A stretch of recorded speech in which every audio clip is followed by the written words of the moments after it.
Namshukuru sana Rais wa Chama cha Wanasheria.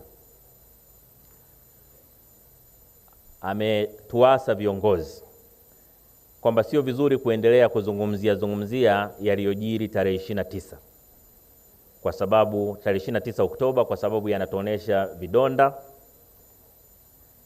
na pengine anaweza pia yasisaidie sana katika mchakato wa haki. Sasa niseme kwanza, nakubaliana naye 100%.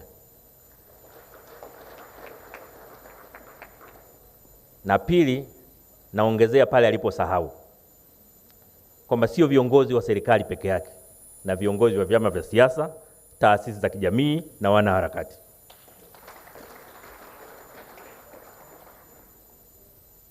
Rais ameunda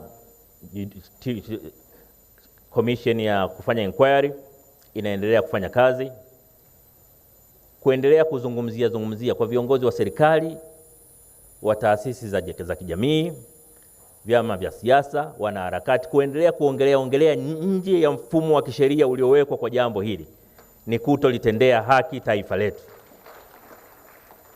Kwa hiyo ni muhimu sana kila mtu anayeipenda Tanzania akubaliane na rais wa Chama cha Wanasheria kwamba tusitoneshane, tutoe nafasi kwa vyombo vya kisheria kutimiza wajibu wake.